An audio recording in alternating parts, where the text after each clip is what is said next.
At around 4:30 a.m. on November 4th, multiple vehicles with out-of-state license plates sent tens of thousands of unsealed and unsecured ballots into Wayne County and TFC Center in Detroit, Michigan. Republican challengers discovered many irregularities and fraud in the subsequent ballot counting process. The mailboxes of the ballots were open and not sealed. Meanwhile, the ballot bins were not clearly marked to indicate the source of those ballots. The poll workers were instructed to ignore the mismatch of signatures on the ballots, backdate the ballots arriving late, and pushed through the ballots despite questions about their validity. In addition, the poll watchers found that the poll workers manually entered the ballot information into the QVF system. When poll watchers asked whether those ballots should be verified before inputting into the system, the supervisor replied that Wayne County Clerk's office had already checked out those ballots. The poll workers manually input the birth date of many ballots as January 1st, 1900. When poll watchers came forward to ask the reason, poll watchers were told that this was an instruction of Wayne County's clerk's office. The election official used cardboard to cover all the windows of the counting room and did not allow the poll watchers who went out to rest to re-enter the counting room to perform their duties. There were more than 200 Republican challengers in the TCF Center, but only 5 challengers were able to monitor the votes according to the legal distance. Many witnesses have already given testimony and taken an oath. The Trump campaign team has filed a lawsuit in Michigan for irregularity and fraud in the election. There were 600,000 mail-in ballots in Nevada that had not been verified. The signatures on the envelopes of these postal ballots must be exactly the same as the voter signatures on the voter registration forms for these ballots.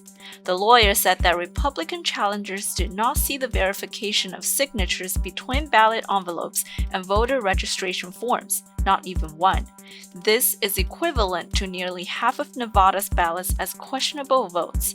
According to the Epoch Time, attorneys general in Missouri and Kentucky have joined a Republican lawsuit challenging Pennsylvania mail-in ballots before the U.S. Supreme Court. The Republican Association of Attorneys General, Louisiana Attorney General Jeff Landry said in a series of statements on Twitter that the legal process should be carried out before declaring a president. He mentioned no outlet or campaign should rush to calling the 2020 race until every legally casted vote is counted. While the mainstream media and big tech want to immediately declare a winner, the American people have and can again wait a couple of days or weeks more to guarantee the legitimacy of this election. As election fraud disputes urge in this week, massive evidence appeared to support the fact that there was nationwide ballot fraud and voter fraud. President Donald Trump mentioned legal votes will decide who is the president, not the media, not the candidate himself, and of course, not the fraudulent voters. Recently, a Twitter account at People's Pundit disclosed that there are about 132,000 COA flags in Fulton County alone. COA stands for Change of Address. The owner of the Twitter account, Rich Barris, claimed that the 132,000 ballots in Fulton County would be ineligible. He later posted evidence proving the solidness of his statement. This large number of COA flags rang a bell of ballot fraud in this county as people could use this advantage to vote multiple times.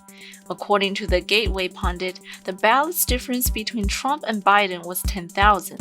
This means that if these ballots are marked as ineligible, the state of Georgia will flip red.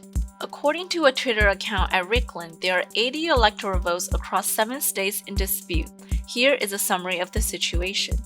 Michigan and Nevada showed evidence of voter fraud and they are currently under investigation. Specifically, Michigan experienced voting machine fraud in which the machines miscounted 6,000 ballots toward the Democratic Party. Wisconsin had irregular ballots appeared and the state started the recount process. Georgia, in addition, also started the recount process as massive military ballots were found in the dumpsters and rivers. Illegal ballots were harvested in Georgia as well. Arizona and South Carolina are still counting as disputes emerged among the 2 states. Pennsylvania is currently under auditing as massive evidence of fraud was found by the Republicans and the attorneys. All disputes must be resolved by these state legislatures by December 14th, regardless of audits, recounts, lawsuits. 6 of those legislatures are majority Republicans.